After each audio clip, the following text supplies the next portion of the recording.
Let's talk crochet. Hey folks, it's Mary, aka MercyTriumphs, and this is Slow Crochet. At time of recording, it is March 29th, 2025, and so I am catching up on everything that I've personally been crocheting in the last little bit.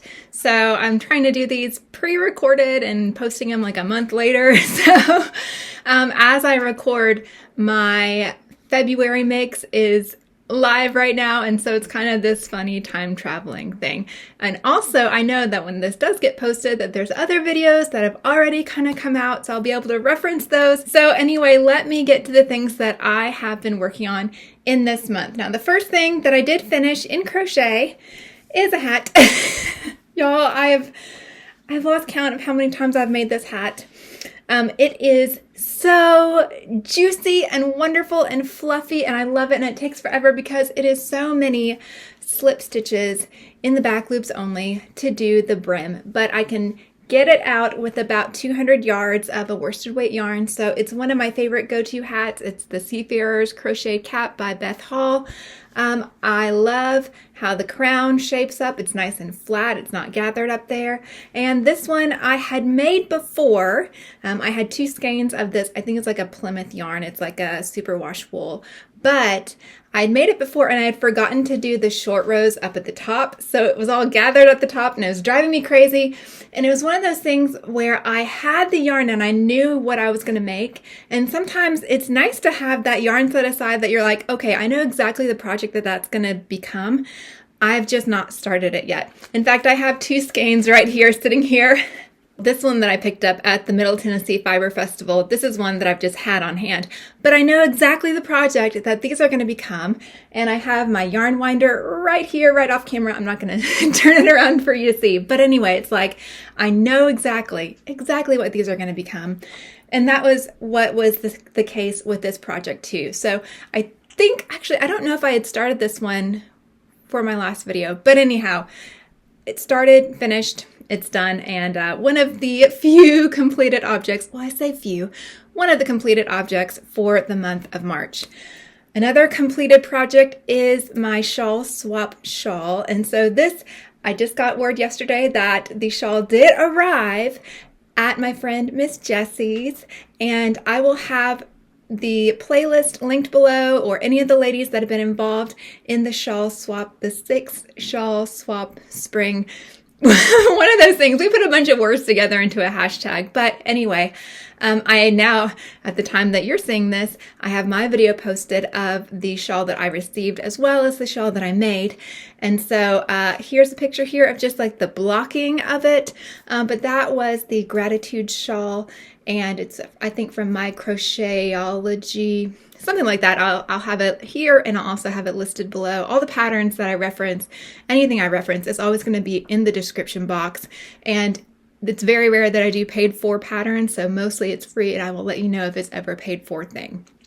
All that to say, more information about that shawl and the time that it took, that whole process video is linked below for you. But that is something that I did here in the month of March. March is a month that sports are happening in my family. I am a mother and we have a very active family. So I'm always looking for projects that I can do while at practices or at games, things that I can kind of put on autopilot.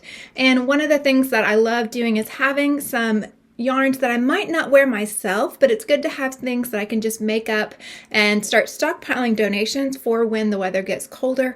Also some kind of small projects, things that are going to be helpful and wonderful.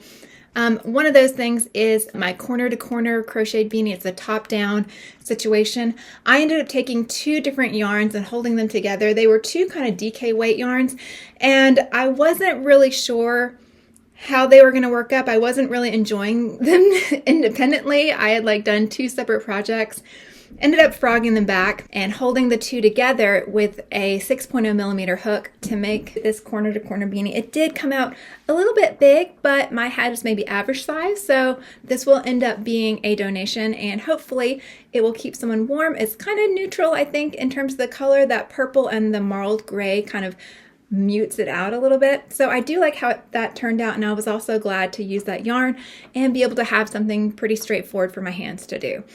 Another project that kind of fit into that category, I didn't have to think that much, is this cowl. Now this, I can't remember if I had started it, maybe I just referenced it, whatever. I've talked about this yarn before. It was one that I picked up this past year at the Middle Tennessee Fiber Festival. And I made a cowl with it, and I really like it.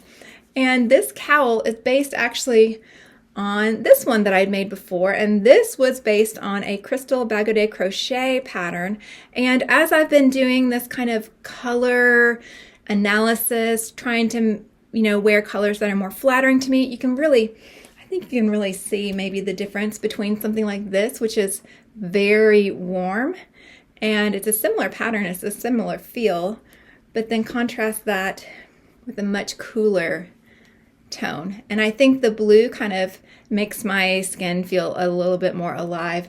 This one kind of makes it feel a little bit more yellow, much as I love this. But again, wanted to do something similar to the original cowl because I do love the style of it so much. I love the pattern, I loved making it, and I wanted to just do it in a cooler color that I really respond to, that I really love.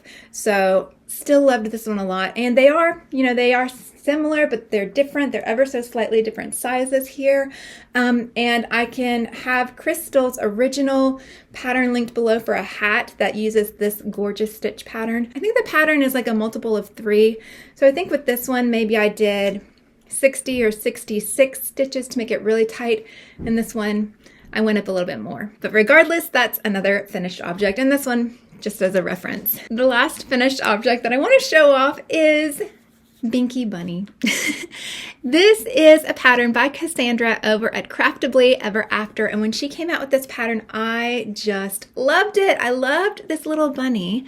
I'm going to show you a little bit closer so you can see the color in her eyes. I didn't do the whites in her eyes just because she is a white bunny. I made her entirely out of Red Heart, Super Saver out of white, and Retro Stripe. And let's see, things that I did slightly differently. I think I just gave her a different scarf pattern. I think I alternated single crochets and double crochets. And of course I did a little bit different in her eyes. I did my embroidery slightly different. And then I think on the inside of the hat, I think I slip stitched the hat together rather than single crocheting that together, but such small differences. I love Cassandra's patterns. I love what she comes up with. I love this bunny with the lop ears here. And I'm going to take the scarf off. Now she is already going to be a present for a very special little lady who actually helped me come up with the colors, and who wouldn't love a good retro stripe. But I had so much fun playing with those colors, seeing how they would play out as we did the overalls. Oh, I think I did add an extra stitch on the overalls to make it a little bit wider. This was using, I think, a 4mm hook, just because of the larger worsted weight yarn. And I did try to put a little bit of like a plastic support on the inside. I think I used maybe a couple of plastic yarn needles stuck in there and put like some stitch markers on them to try to keep it from moving around too much. But I did want to make sure that this little bunny was completely washable because it is going to a child. I have made, actually this is the second time I've used Red Heart Retro Stripe for a Cassandra bunny pattern. I've made her Buddy Bunny before, and the child that received that one still loves it so much. So thank you again, Cassandra, for that wonderful pattern. This one is a paid for pattern. I was watching her YouTube and her social media, and as soon as it released, I got it off of Ravelry.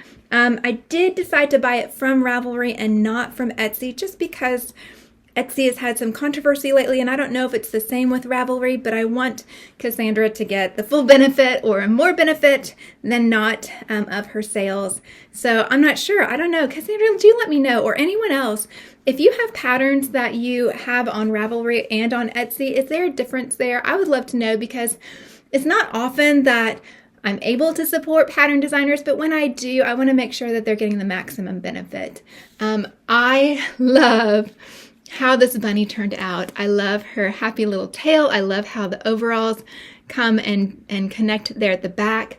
I love how the yarn played out. I didn't do very much color control, but I did want to make sure that the bulk of her body was in that pink, and I wanted to make sure that she had some pink and purple pretty prominently in her hat, and just tried to use the yarn in a way that kind of showed off the differences in the pattern.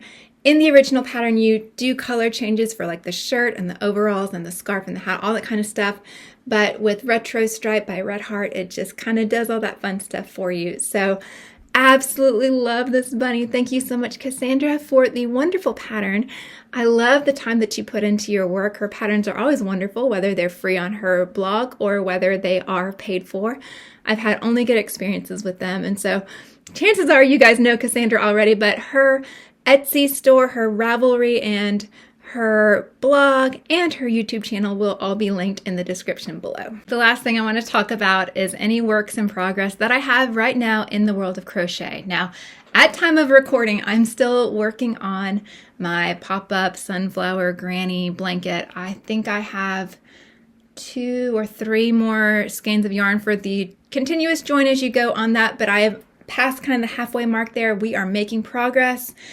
And that's a joy. And of course, the weather is warming up. So that's a project that I have to do in air conditioning because I don't want to be covered by a heavy blanket. But that's the joy of slow crochet, right? Taking your time, all the kind of stuff. Well, anyway, that is a work in progress that is ongoing. 2 others that are ongoing, smaller hook sizes. Y'all know how I do. I like to vary my hook sizes in my works in progress to make sure that my hands aren't getting too crampy, just have some slight variation in the fine motor skills that are required for this craft. First thing I want to show you guys, this is the Copper Beech, B-E-E-C-H shawl. This is one by the same designer, I believe it's Carmen Heffernan, same designer as the Red Clover shawl, which is like a boomerang or kind of, it's a triangle shawl, but it starts small. Sorry, it's all twisted up there. It starts small and it grows across this way. And so this is the second time I've done a pattern by her. I really like this so far because this yarn, it's a Queensland collective, but it's Rainbow Beach. The color is Whit Sundays. And even though I think it's listed as like a 3-weight yarn, it's really more of a sport and it's 100% wool. But the way that this is playing out is really lovely. The hook I'm using right now is my Hobby Lobby size H 5.0 millimeter hook.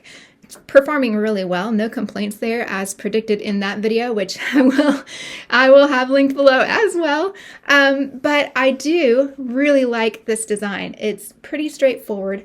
It's a little bit more structured. It's not the florals, it's not the shells, it's not so rounded. And that is something that I am trying to make sure that I incorporate, is having things that are a little bit more geometric or structured or tailored even as I crochet, so that I can add patterns in, add things into my wardrobe that are going to have some longevity and that play to my strengths in terms of style or who I want to be or who I'm becoming in this next season of life. I think the Allison Bornstein video has been posted by time of this one being posted, and if so, that will be linked below. Goes into a bit more detail about the 3 words and why I would have an affinity for tailored or structured or things like that. Anyhow, I'm really loving this design. It is very easy to memorize, and it is a 4-row repeat. So you get to the end of the row and you can just count down 1, 2, 3, 4, and you're like, oh, I need to do this many double crochets and that many whatever. So it's very, very wonderful to not have to keep referencing a pattern, and then you can get into a rhythm, and it's really lovely. It's a simple but effective design, and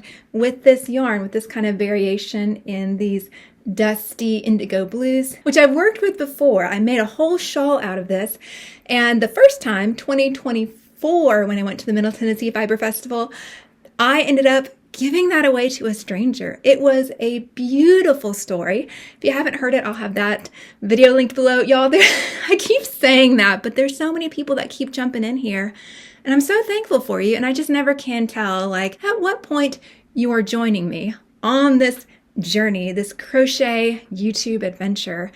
So I do want to make sure that anything I reference, again, it's in the description box. So all that to say, if you're curious to see this worked up and see the other shawl or hear more about it, I don't think I was able to get pictures of that other shawl, so it's not like in my Ravelry page where you can go through and kind of see the pictures, but you can hear more about that at that time, see me wearing it, that kind of thing. It's a very wordy way to say I have a work in progress, isn't it? I have one more, one last work in progress, and keeping on the theme of the 2024 Middle Tennessee Fiber Festival, I am finally working with this Hobbiton yarn. This yarn is just gorgeous. I love it so much. It's such a rich, beautiful green, and it's a fingering weight.